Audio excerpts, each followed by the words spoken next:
Ole tun truma chuan class 12 flamingo ami in zirlai pariat na going places ti kha kan ti don ani hei AR Burton zia ani a heta hian englampang nge kan zir don kan ti chuan um adolescent adolescent mi clay role teenager te mo unfantasizing kan ti chuan hey daydreaming mo an suang tuana an du thu sam nakina an dam chhozela an nu na thil ti du an nei te an du thu sam te an suang tuana vak vel kan ti don mi mo khatiang chi te le hero worship kan ti chuan hey excessive admiration for someone and then ngai san top kho khe mi at chil top khatiang nun mo khatiang lampang kha kan thi don ani chu page number 78 a khan kal ngal ila line by line explanation kan de anga kan ti du zung zung mai don ni om. When I leave, Sophie said, coming home from school, I'm going to have a boutique. Le school atanga coming home from school atanga lo ho lai chuan Sophie chuan ka chua huna chuan boutique pakhat ka nei ang boutique ka nei don ani ti ta ni boutique hinge kan ti chuan hey small shop selling fashionable clothes thom no demo khatiang an zorna dor lian vak lo dor khatiang chi khani ta ni Jancy, linking arms with her along the street, looked doubtful. Doubtful kan ti chuan oi om lo ti zet khan he ring vak lo khan thleng thei don nei ti ring vak lo khan Jancy chuan tia ban in vuan khan mo kut chui khan takes money soft something like that. Soft takes money kan ti chuan he poisa ngai hnem sin khatiang he tiang ti tur te chuan atia I'll find it Sophie said staring down far down the street ti chuan kalna street lam en chung khan Sophie chuan ka ngai tu chuak mayang ka zong chuak mayang poisa chu atia take you a long time to save that much ti chuan chu tiang zat save call tur te chuan huna du rei dona sin well I'll be a manager then years of course to begin with le tira manager in ko ompot don lom chu huna te chuan till I've got enough more kama mo zat poisa ka call ma chu but anyway I know how this is all going to look engpo chu ni se alan dan tur mo ka dor ka chei dan tur te om dan tur zong zong te po hei ka shevek ani ka swang tu avek to chu tlei rol swang tu na din mun te engang din mun nge engang harsat na nge kan ko sak din mu mun po ngai to lo phulwa tiang swang to du thu sam kan nei thin lampang kha Sophie hian lo enter don ani they won't make you manage straight off soft chuan Jancy chu realistic tak mai nya thil she thiam pui tling tak khatiang kha ni a soft chu tiang in manager kha straight off more direct in manager in siam ngal top theilawang che I'll be like Mary Quant, Sophie said. Mary Quant he British fashion designer ani oh Sophie chuan Mary Quant ang kanianga I'll be a natural kan ti choi thiam ngal top pian pui talent ngoi khatiang chi khan natural khan mangtrin ta ni they'll see it from the start atir chang min mungal top ang ke mai natural mo thiam top kan ni ti hi chu I'll have the most amazing shop this city's ever seen he khopui na mo door ala mu zong a mu to zong zong zinga ro pui bernal ber hi kan nei don ani atini Jancy knowing they were both earmarked for the biscuit factory became melancholy ti chon Jancy chu khatia swang soft achianu swang to na vak thui lu tukte khatiang a mu khan knowing they were both earmarked for the biscuit factory earmark kan ti chon hey reserve engen yang biscuit factory vel la ka tho atana anni chu engen yang khatiang vela thok tur mai an ni ti chiang sa reng khatiang bak kha enge nyang anra phadon lo ti chiang sa reng kha khatianga thianu han swang to vel a mo khan became melancholy kan ti chuan ngui mo lungai set te em ta ni a thianu thil sha thiam lo lu tuk te le a thil tum realistic lo lu tuk te kha she wish Sophie would say these things khang zong zong kha Sophie yan soi lo se ti ngoi ani when they reached Sophie Street Jancy said it chuan Sophie the omnan thlen chuan Jancy chuan it's only a few months away now Soph you really should be sensible Soph tharelo te a kan chuak to mai do chu wang chun i sensible angai sensible kan ti chuan hey i practical angai i puitin thil hi nidan dik tak hi i thlir thiam angai ni ti a they don't pay well for shop work dor anga chuan hlo hi an pay well lo hlo an pe thalowa an hlo thalowa you know that your dad would never load it chuan i pa pon a phal don lo shim or an actress. Now there's real money in that. Yes, and I could maybe have the boutique on the side chuan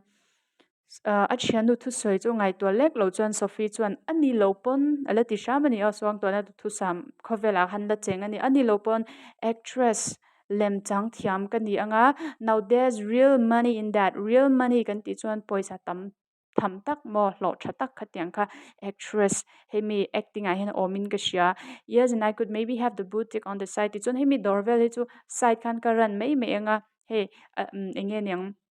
kathil ti lem chan pia lama khan hi chu side income atan ka nei ve thei thonga. Actresses don't work full time, do they? Ti chuan a chan chu actress te chu full time in an thok chuang lo ni lom ni. Anyway, that or a fashion designer, something a bit sophisticated, or ani lo pon fashion designer kani ang he thil enge mo tlema sophisticate mo chang kang ro pui deu hlek khating chi khan yang chu ti khan ala dream fan ane. And she turned in through the open street door, leaving Jancy standing in the rain. Ti chuan in lampan khan akalta if ever I come into money, I'll buy a boutique. Ti chuan akalpa khan poisa ka hmu huna chuan boutique hi ka lei hrim hripang poisa ka nei rem chan huna chuan la ti if you ever come into money, you'll buy as a blessed decent house to live in. Thank you very much. Ti chuan Jency chuan poisa I lo nei tak mial chuan poisa I lo nei thei tak mial ani chuan you'll buy as a blessed decent house. Decent kan ti chuan hey educate mo thapa ngai ve tak chen na tlak in thatak min leidon ya kalome kalotini. Sophie's father was scooping shepherd's pie into his mouth as hard as he could go. This one a hot one Sophie pa chu thei top chuna shepherd pie kha aka lo no lo his plump face still grimy and sweat marked from the day. This one plump face kan ti chuan he abyang biang enge bial thau thatak chum thatak mai chu grimy and sweat mo abala thlan hluam mai dani mark from the day and the thona wang chuan. She thinks money grows on trees, don't see that, said little Derek, hanging on the back of his father's chair. This one Derek mo anaw apa thutleng nunga lo om chu apa bula chuan apa Sophie hi chu poisa thi thingkunga rai mo ti mai ni hi ti ro alo ti ani. Ti chuan Sophie's father was she thinks okay, next line. Their mother sighed ti chuan he anu kha ti ngai na shravak lo khan mo ti khan lo talk lo la. Sophie watched her back stoop over the sink and wonder at the incongruity of the delicate bow which fastened her apron strings. Ti chuan Sophie chu anu over ena stoop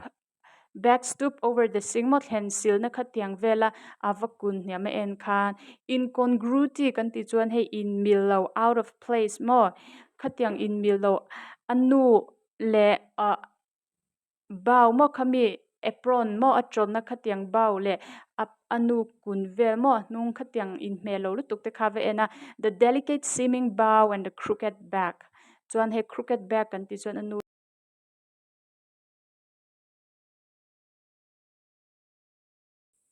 enge nyang nungzang mo khatiang moi lo lu tuk le delicate seeming bow khami kha in melo ti lu tuk te kha ve ena. The evening had already black in the windows and the small room was steamy from the stove and cluttered with the heavy breathing man in his vest at the table and the dirty washing piled up in a corner. Ti chuan tlai lam tuk ver an en chuan tlai lam chu lo thim to ti chuan an room te le tuk my small room was steamy from the stove khami gas most of vel atanga thil chhuan atanga engin eng khu lo chuak te khatiang kha room khan no khata clutter with the heavy breathing man in his vest and the table and the dirty washing piled up in the clock in the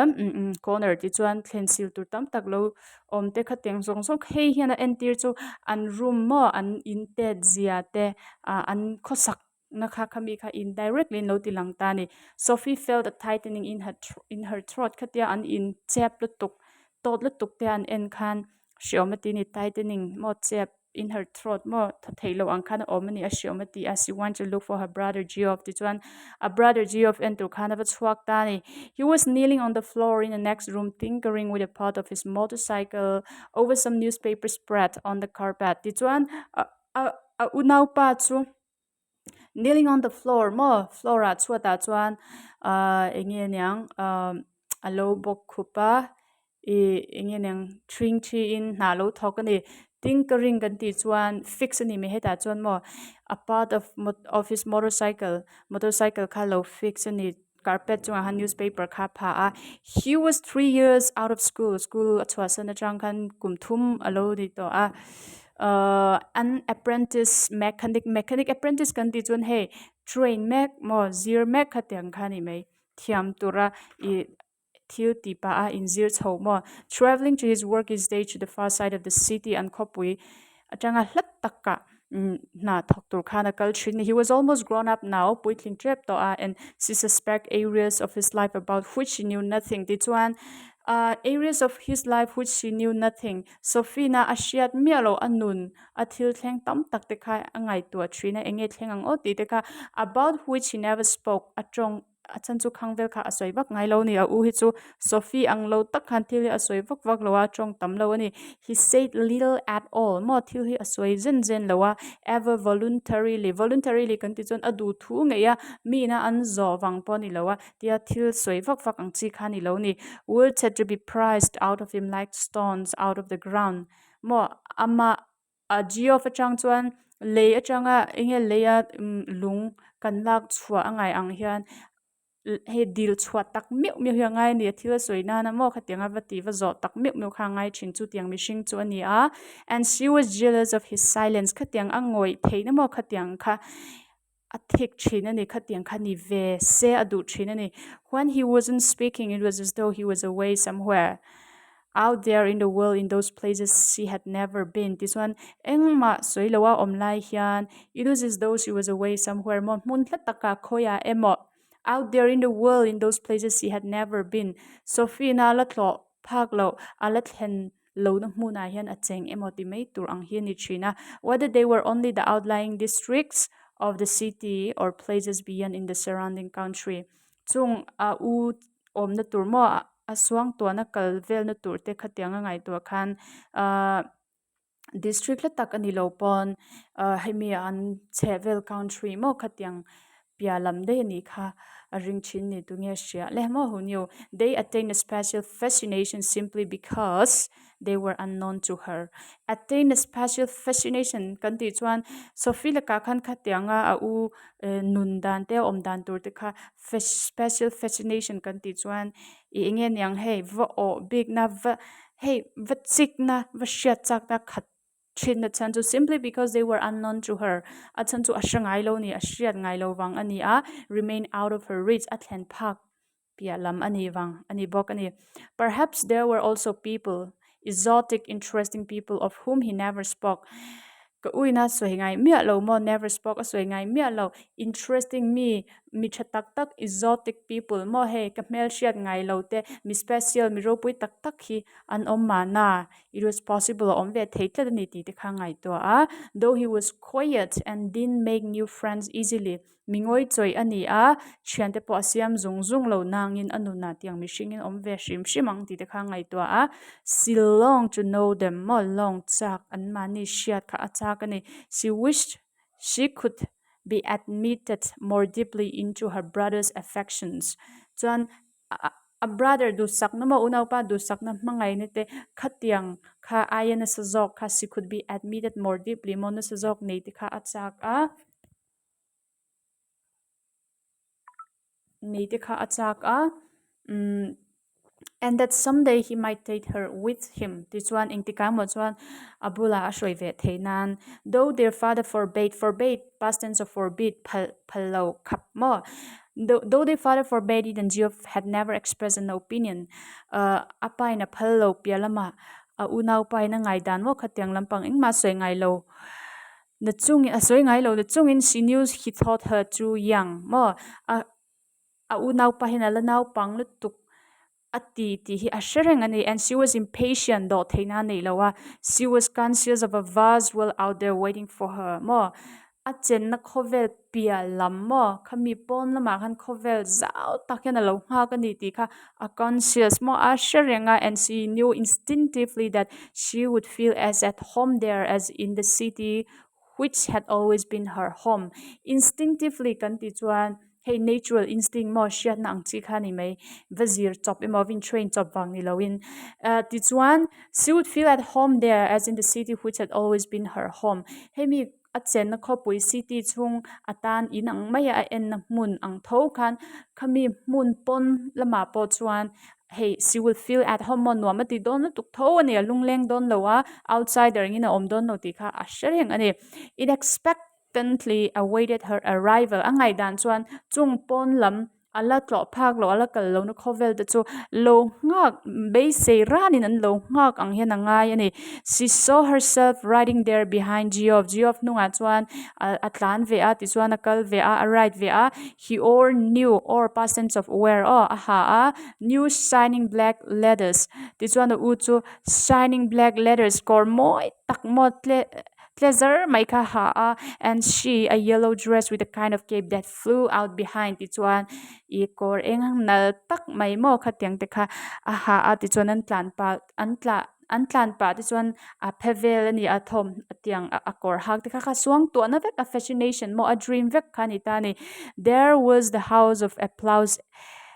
as the world rose to greet them ti chuan an tlan kuala pon lam khovel al tlo ngai lo akal ti chuan sound of applause mo lo kut lo beng lo lom ri ti kha khatiang kha asia ani an mani lo greet mo lo chi baya lo welcome tur khan lo lom tur khan